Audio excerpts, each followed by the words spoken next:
Let's start with vectors first. As mentioned earlier, vectors are collections of scalars and they belong to Rn. Again, they are collections of scalars and they have n scalars inside them. One important concept related to vectors is linear independence. But before delving into the concept of linear independence, let's discuss the functions of vectors. We'll begin with vectors in R2 since they are easier to visualize. What are vectors in R2? They are basically coordinates on a plane like 1, 3 or 2, 4. On the board, we have a plane with two axes, x and y. We can draw a point 1, 3 and another point 2, 4, which we'll call a vector A and a vector B respectively. Coordinates provide a simple way to represent vectors on a two-dimensional plane.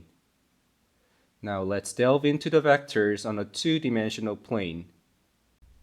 We can represent vectors with coordinates, but they have a direction as well.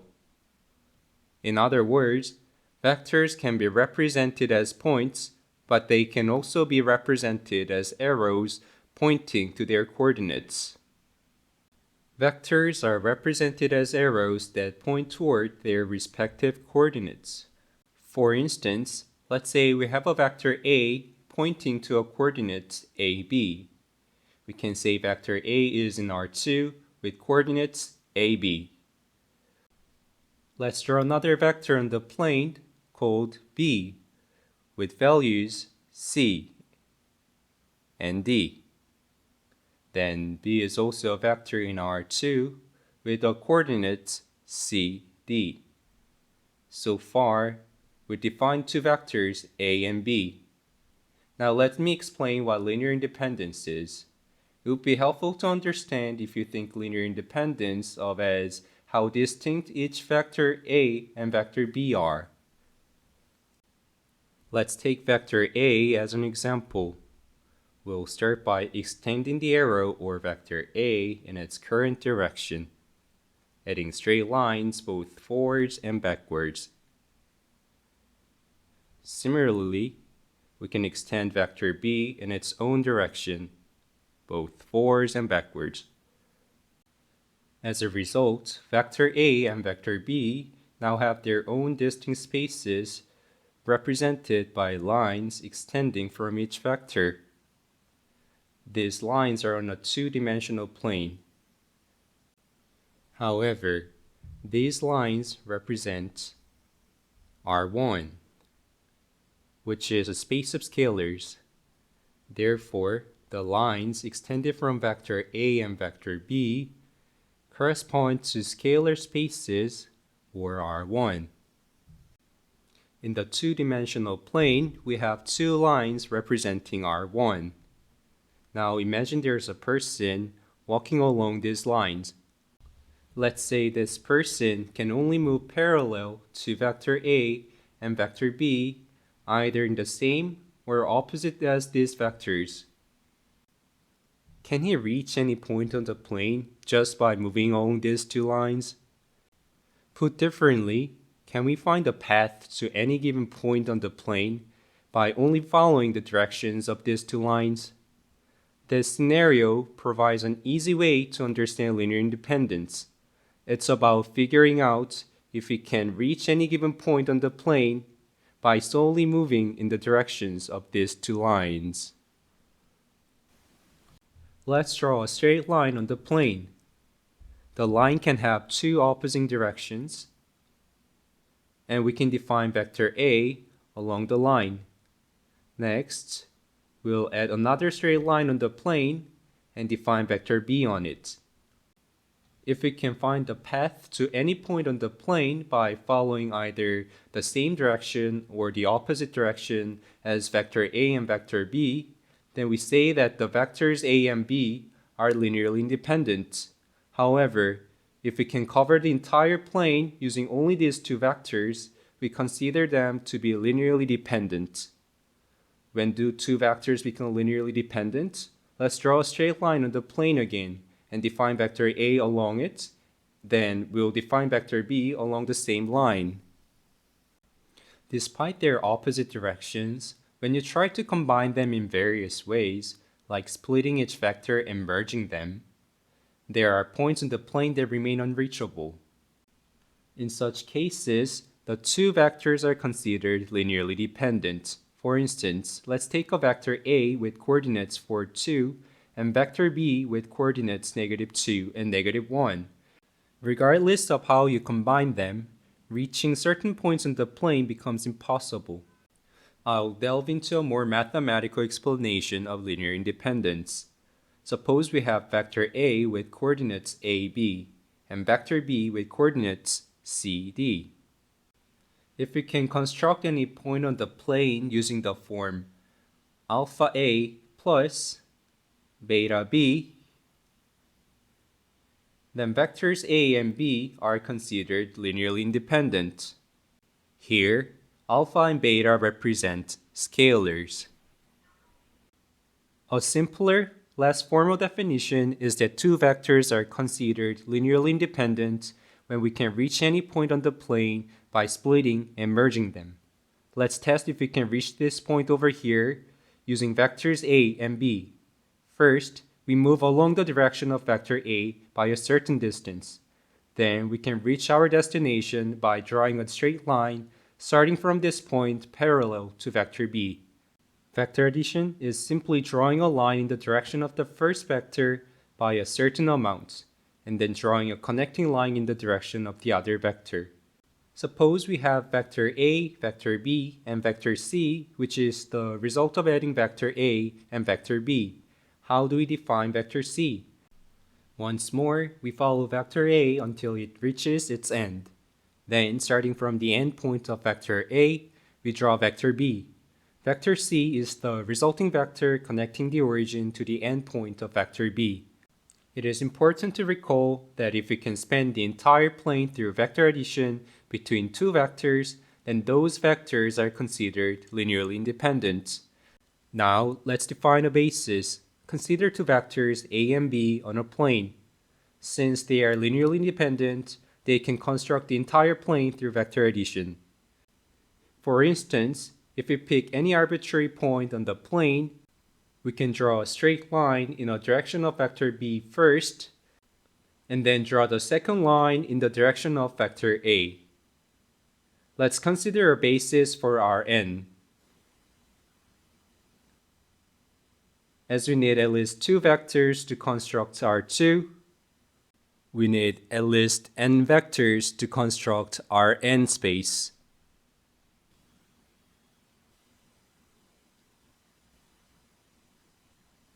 If we can find n vectors that construct n-dimensional space, we refer to those n vectors as the basis of Rn, indicating that they span Rn.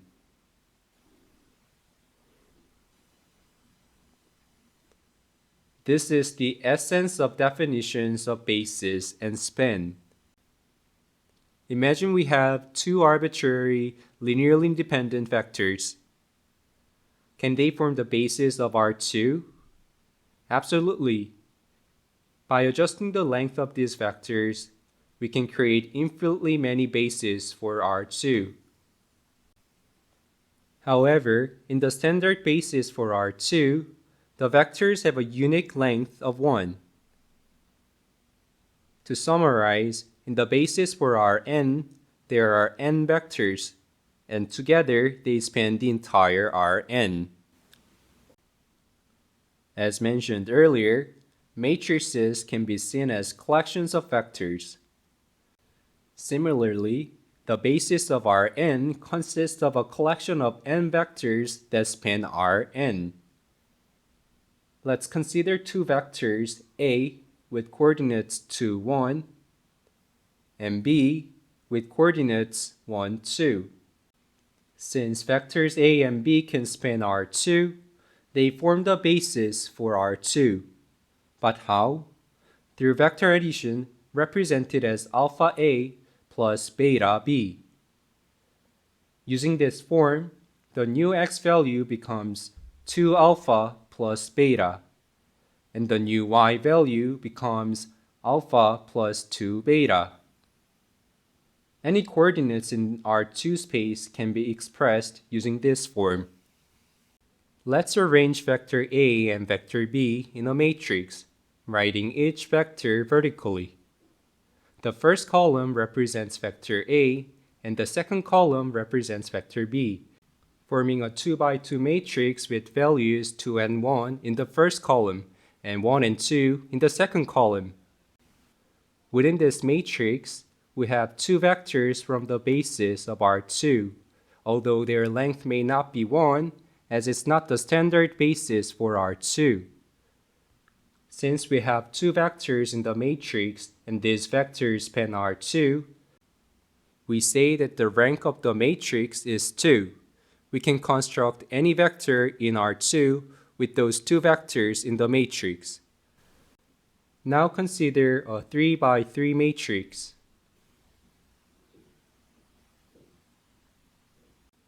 This matrix comprises 3 vectors, and we'll label each vector as A, B, and C. Can we span the 3-dimensional space with these vectors through vector addition? Let's introduce a third axis, Z.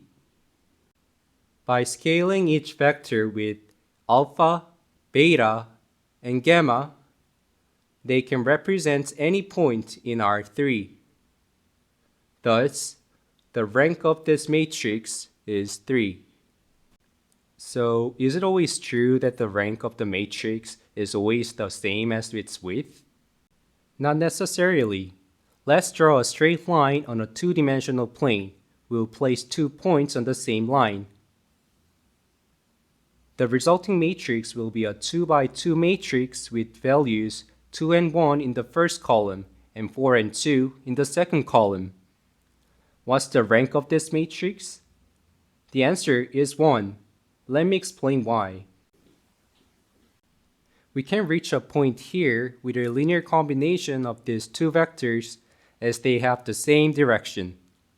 Therefore, there are points on the plane that cannot be reached by these two vectors, resulting in a rank of 1 for the matrix. Let's practice with another example.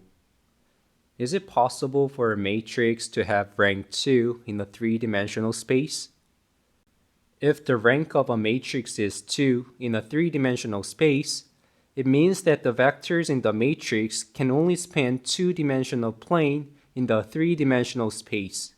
For example, if we have an axis Z, they may only span a 2-dimensional plane. Looks like this. The rank of the matrix in a 3-dimensional space can be 1 as well, if the 3 vectors can only span a line. Here's an example of a matrix of rank 1, with values 1, 0, 0, 2, 0, 0, and 3, 0, 0. No matter how you scale the values of y and z of these vectors, they can't be adjusted. Thus, the span of these vectors will be on the x-axis. That's why the rank of the matrix is 1. Let's illustrate with an example of a matrix with rank 2 in a 3-dimensional space. Despite having 3 vectors within the matrix, leaving the last vector, if you scale the first vector by 2, you obtain the second vector. Consequently, the rank of the matrix decreases by 1. Let's summarize. When does an n by n matrix have a rank of n? An n by n matrix has a rank of n only when all of its n vectors are linearly independent.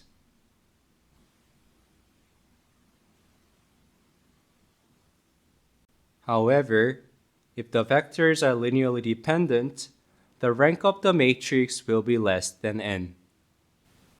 Let's explore the mathematical conditions for linear independence. If we have vectors a and b that are linearly independent, each vector should extend along a different line. In other words, the lines extended from each vector should intersect at a point rather than overlap. Conversely, if we can construct vector a by scaling vector b, then these two vectors a and b are linearly dependent. Mathematically, a linear combination of two vectors should not always result in zero when they are linearly independent, because this would imply they lie on the same line.